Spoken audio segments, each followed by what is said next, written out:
El viejo mexicano fue burlado por todos, hasta que su cálculo salvó la obra del colapso. Nadie lo creyó, pero él sabía que la estructura se caería. ¿Qué error cometieron los jóvenes ingenieros? ¿Y por qué solo él lo vio? En medio del polvo árido y el estruendo metálico de grúas y martillos neumáticos, un anciano mexicano de piel curtida por el sol y las décadas caminaba entre andamios tambaleantes, ignorado como una sombra del pasado. Nadie en el canteiro de obras le prestaba atención. Sus botas gastadas, su camisa descolorida y su silencio constante lo convertían en un fantasma que los ingenieros jóvenes evitaban con risas ahogadas tras su espalda.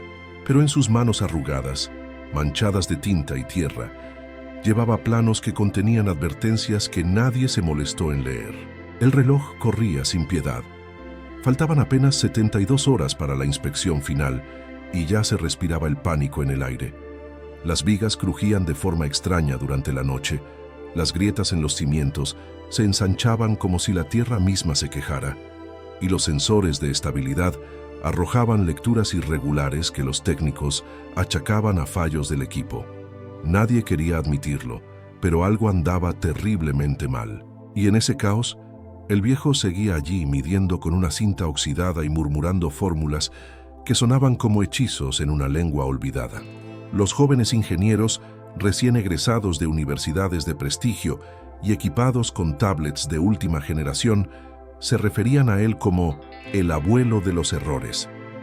Lo ridiculizaban por usar reglas de cálculo, por revisar cada pliego a mano y por insistir en que los números no mienten. Pero los que los escriben sí. El jefe de obra, presionado por los plazos y los ejecutivos, lo marginó aún más, convencido de que la experiencia del anciano era obsoleta en un mundo gobernado por software y simulaciones en 3D. Nadie imaginaba que la arrogancia colectiva los estaba conduciendo directo al desastre.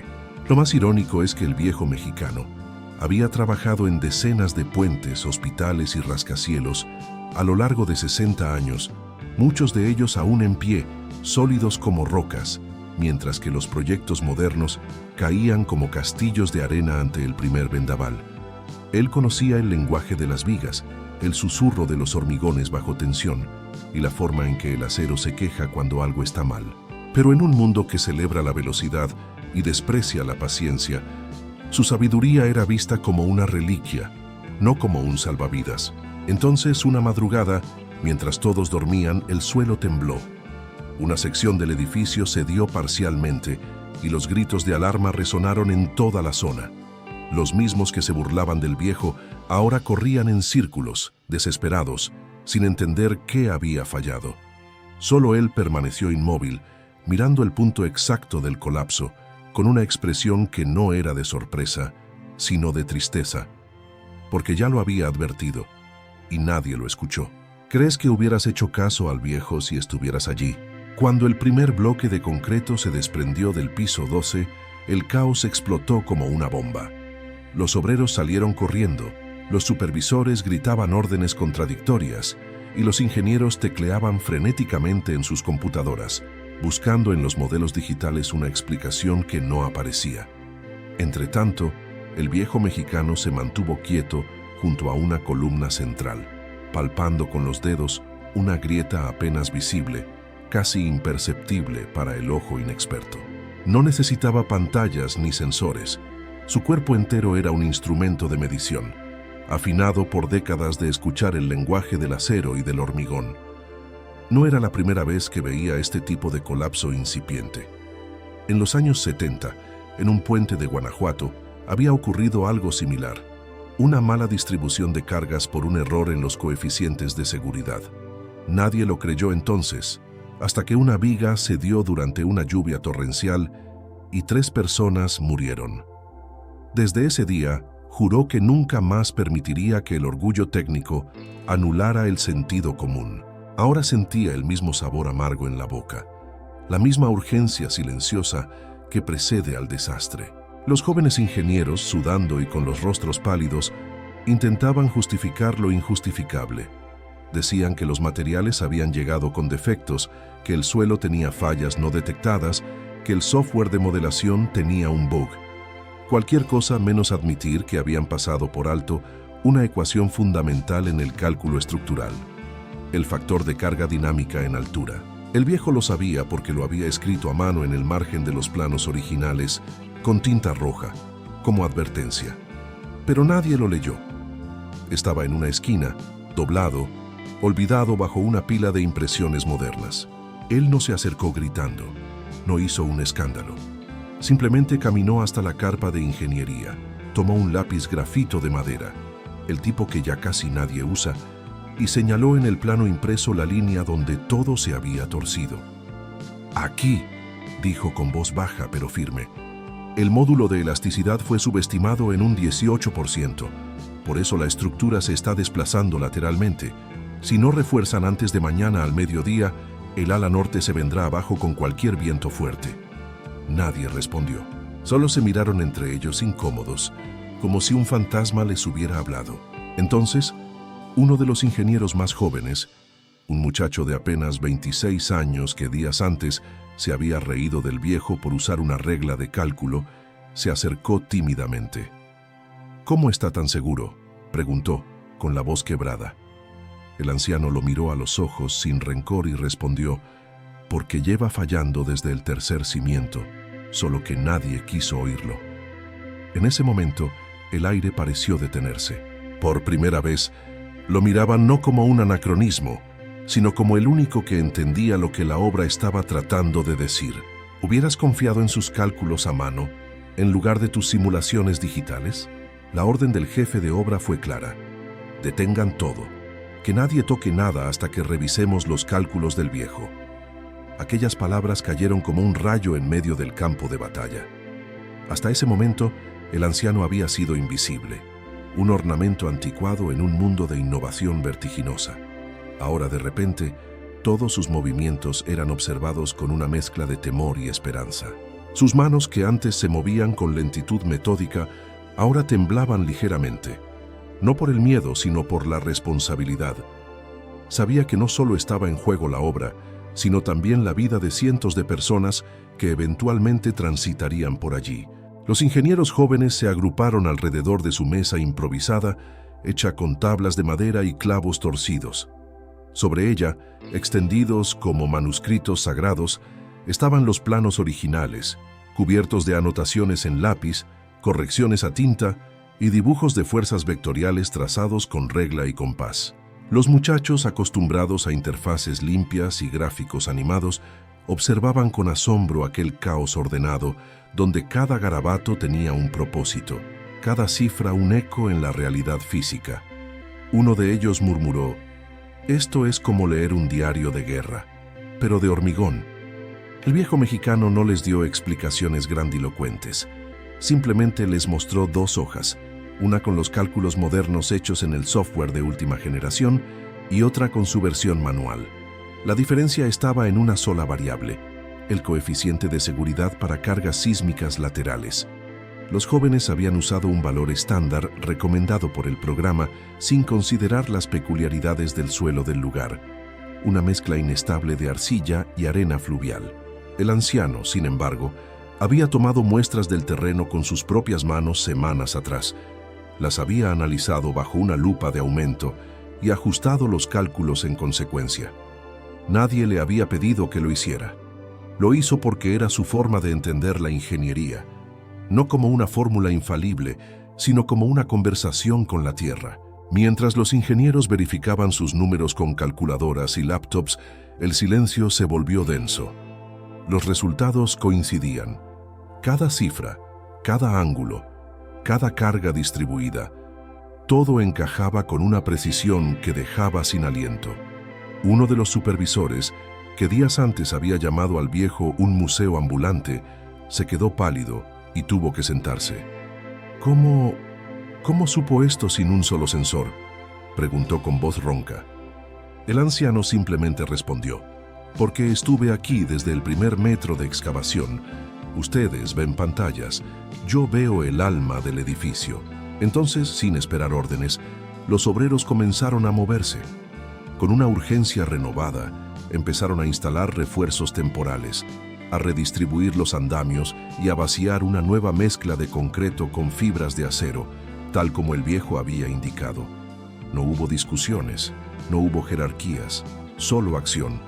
Por primera vez en semanas, el canteiro de obras parecía un organismo vivo y coordinado, guiado no por algoritmos, sino por una sabiduría que no se puede programar. Y en el centro de todo, el viejo mexicano ya no era un extraño, era el faro. ¿Habría seguido sus instrucciones sin pedir una segunda opinión? La noche cayó como una manta pesada sobre el canteiro de obras, pero nadie pensaba en descansar. Bajo la luz amarillenta de las lámparas industriales, el viejo mexicano caminaba entre las columnas recién reforzadas, tocando cada perno, cada soldadura, como si estuviera comprobando el pulso de un paciente en recuperación. Los jóvenes ingenieros, ahora mudos de asombro, lo seguían a cierta distancia, anotando cada gesto, cada observación. Ya no se reían, ya no cuestionaban, solo intentaban entender cómo un hombre sin título en inteligencia artificial, ni certificación en BIM, había visto lo que todos los sistemas habían pasado por alto. El secreto, aunque nadie lo decía en voz alta, no era magia ni intuición ciega, era memoria. Memoria de terremotos, de lluvias torrenciales, de aceros que fallaron en invierno y concretos que se agrietaron en verano.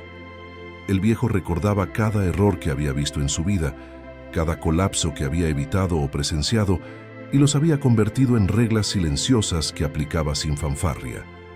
Mientras los demás confiaban en que la tecnología eliminaba el riesgo, él sabía que solo lo disfrazaba. Y en ingeniería, disfrazar el riesgo es lo más peligroso que existe. Uno de los ingenieros, el mismo que había cuestionado su método días antes, se atrevió a preguntar: ¿por qué no nos lo dijo antes con más fuerza?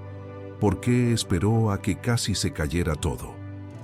El anciano se detuvo, se quitó el sombrero de paja y se limpió el sudor de la frente con un pañuelo desteñido. «Porque nadie escucha a los viejos hasta que el suelo empieza a temblar», respondió. «Y cuando lo hace, ya no es tiempo de hablar, es tiempo de actuar». Sus palabras no sonaron como una queja, sino como una verdad tan antigua como las pirámides. Mientras tanto, en la oficina del proyecto, los ejecutivos seguían presionando por correo electrónico. «¿Cuál es el retraso? ¿Por qué se paró la obra? Tenemos inversionistas esperando».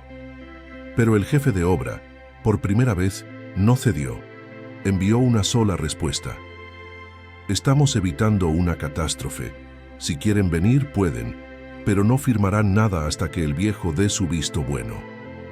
Fue una declaración audaz, casi suicida en el mundo corporativo, pero necesaria. Porque había comenzado a entender que la verdadera autoridad no viene de un cargo, sino de la responsabilidad. Amaneció con el sonido de los martillos reanudando su ritmo, pero esta vez en armonía. Los refuerzos estaban en su lugar, las mediciones manuales coincidían con los sensores actualizados, y el viejo mexicano, sentado en una caja de herramientas, tomaba un café negro mientras observaba cómo el edificio, por primera vez en semanas, respiraba con calma. No había fanfarria, no hubo aplausos, solo el silencio respetuoso de quienes acababan de aprender que la experiencia no se mide en megabytes, sino en cicatrices. ¿Crees que los ejecutivos entenderán el valor de su decisión cuando vean el edificio terminado? A medida que los días pasaban, algo inesperado comenzó a ocurrir en el canteiro de obras. Los jóvenes ingenieros empezaron a llegar más temprano, no para revisar sus tablets, sino para sentarse junto al viejo mexicano mientras él desayunaba. Le hacían preguntas sencillas al principio: ¿cómo distinguir un mal lote de cemento? ¿Por qué ciertos pernos se oxidan más rápido en ciertas zonas? Pero pronto las conversaciones se volvieron más profundas. Hablaban de física, de historia de la construcción en México, de los puentes que colapsaron en el siglo pasado y por qué. Él respondía con historias, no con teoremas, y en cada una había una lección escondida como una semilla. El viejo nunca se jactó de haber salvado la obra. Nunca dijo «yo les avisé», ni exigió reconocimiento. Al contrario, insistió en que el mérito era colectivo.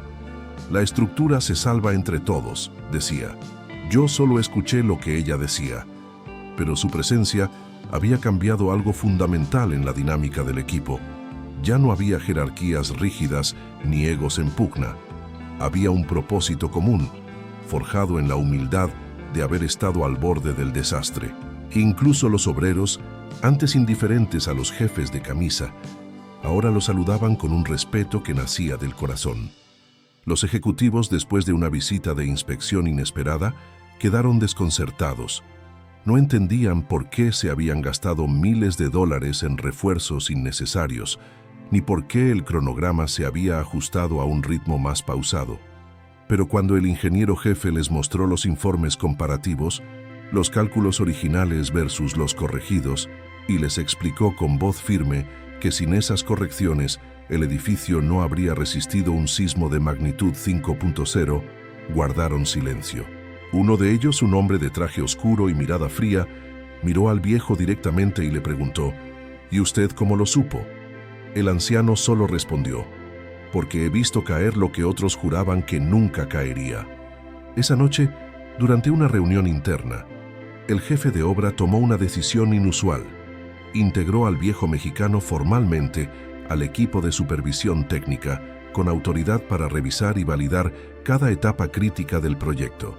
Fue una revolución silenciosa. Por primera vez en décadas, un hombre sin título universitario reciente ni perfil en LinkedIn tenía voz en una obra de alto impacto. Pero nadie objetó, ni siquiera los más escépticos, porque todos habían sentido el crujido de la estructura cediendo, y todos sabían quién había detenido el colapso. Lo más sorprendente no fue el cambio en los procedimientos, sino en las miradas. Antes, cuando el viejo caminaba, los ojos se desviaban. Ahora, lo buscaban. Los nuevos ingenieros que llegaban al proyecto eran llevados directamente a su rincón, como si fuera una especie de santuario. Allí, entre planos amarillentos y tazas de café frío, aprendían que la ingeniería no es solo ciencia, sino también arte, memoria y respeto. Y que a veces, el cálculo más avanzado del mundo vale menos que la mirada de un hombre que ha visto cómo el tiempo prueba la verdad de lo que construimos. ¿Crees que este cambio de mentalidad perdurará después de que la obra termine? Cuando llegó la inspección final, el edificio ya no era solo una estructura de acero y concreto, era un testimonio silencioso de humildad recuperada. Los inspectores recorrieron cada nivel con sus dispositivos de última generación, escaneando vigas, probando resistencias, analizando tensiones. Todo estaba en orden, mejor que en orden. Estaba sobredimensionado en los puntos críticos, reforzado con una inteligencia que combinaba lo antiguo y lo moderno. Uno de los inspectores, veterano de decenas de obras, se detuvo frente al viejo mexicano y le tendió la mano. «Usted no está en los planos oficiales», dijo, «pero su firma está en cada viga de este edificio». El viejo asintió sin palabras. No necesitaba que lo nombraran. Ya lo habían visto, ya lo habían escuchado. Ese era su premio. Mientras los demás celebraban con botellas de refresco y abrazos incómodos, él se sentó en los escalones del acceso principal, mirando el horizonte. El sol caía sobre el andamiaje ya desnudo, y el edificio parecía erguirse con una dignidad nueva, como si también hubiera aprendido algo en el proceso. No era perfecto, pero era honesto. Y en la ingeniería, la honestidad estructural es más valiosa que la perfección estética. Los jóvenes ingenieros, ahora transformados, comenzaron a documentar los métodos del anciano. No para archivarlos como curiosidades históricas, sino para integrarlos en sus propios procesos. Uno de ellos incluso desarrolló una hoja de cálculo híbrida que combinaba los algoritmos modernos con los factores de corrección manuales del viejo. Llamémosla protocolo abuelo, bromeó, pero en su voz había respeto genuino. El viejo rió por primera vez en semanas, una risa seca y cálida, como el crujido de una madera bien curada. Meses después, cuando el edificio fue inaugurado, nadie mencionó su nombre en el discurso oficial. No había placa con su rostro ni entrevista en los medios, pero entre los ingenieros que trabajaron allí, su legado se mantuvo vivo. Cada vez que enfrentaban un dilema técnico, se preguntaban en voz baja, ¿qué haría el viejo? Y la respuesta nunca venía de un software, sino de una pausa, de una mirada al terreno, de un cálculo hecho a mano, lento, preciso, humano. Su influencia no estaba escrita en piedra, pero estaba grabada en la forma en que ahora construían. Lo más irónico es que el error que casi causa el colapso, ese coeficiente de seguridad subestimado, se convirtió en un caso de estudio en varias universidades. Pero en las presentaciones académicas, rara vez mencionaban al hombre que lo detectó. Solo hablaban de una corrección crítica en el campo. Sin embargo, entre los que estuvieron allí, su nombre se pronunciaba con reverencia, porque habían aprendido que la tecnología puede acelerar el proceso, pero solo la experiencia puede prevenir el desastre, y que a veces el cálculo más importante no se hace en una computadora, sino en el alma de quien ha visto caer demasiadas torres. ¿Crees que su legado debería estar en los libros de ingeniería? Hoy el edificio sigue en pie. No es el más alto, ni el más llamativo del horizonte urbano, pero es uno de los más sólidos. Los ingenieros que lo diseñaron han seguido carreras exitosas. Muchos de ellos ahora ocupan cargos directivos en grandes firmas. Pero todos coinciden en una cosa cuando se reúnen, incluso años después. Nunca volvieron a confiar ciegamente en un software sin antes hacer una verificación manual. No por protocolo, sino por respeto. Porque recuerdan al viejo mexicano sentado en su caja de herramientas, garabateando cifras que salvaban vidas. Nadie sabe con certeza si ese hombre sigue vivo. Algunos dicen que se retiró a un pequeño pueblo en Jalisco, donde supervisa la construcción de una capilla para su comunidad. Otros juran haberlo visto en otro canteiro, en otro estado, con la misma camisa descolorida y la misma mirada atenta. Lo cierto es que su presencia ya no importa tanto como su método, porque lo que dejó atrás no fue un solo edificio a salvo, sino un cambio sutil pero profundo en la forma en que una generación entera de ingenieros entiende su oficio. Lo que ocurrió en aquella obra no fue un milagro ni una casualidad. Fue el choque inevitable entre la impaciencia del progreso y la lentitud de la sabiduría. Y en ese choque, por una vez, la sabiduría no fue descartada, fue escuchada. Y eso, en un mundo que premia lo inmediato, es casi revolucionario, porque demostró que la experiencia no es un lastre del pasado, sino una brújula para el futuro. Que los números no valen nada si no van acompañados de juicio, y que el juicio solo se forja con tiempo, errores y humildad. Curiosamente, en los archivos oficiales del proyecto, los planos finales incluyen una nota al pie, escrita a mano en tinta roja, en una esquina casi invisible. Verificar siempre con los ojos, no solo con las máquinas. Nadie sabe quién la escribió, pero todos saben de quién es la voz. Y aunque los ejecutivos y los inversores nunca lo supieron, esa nota ha evitado al menos 3 incidentes menores en otras obras donde se usaron los mismos planos modificados. Lo más sorprendente de todo es que al final nadie tuvo que declarar que el viejo mexicano había tenido razón. No hubo discursos de redención, ni documentales, ni premios. Simplemente las cosas se hicieron de otra manera, y eso, en sí mismo, fue la mayor victoria. Porque el verdadero respeto no se exige con gritos, sino que se gana en silencio, con hechos. Y él, con sus cálculos a mano y su mirada atenta, no solo salvó una obra del colapso, sino que ayudó a sostener algo aún más frágil, la conciencia de una profesión. Si esta historia te conmovió o te hizo reflexionar, dale like y suscríbete, porque a veces la verdad más importante no viene de un algoritmo, sino de un viejo que nadie quería escuchar.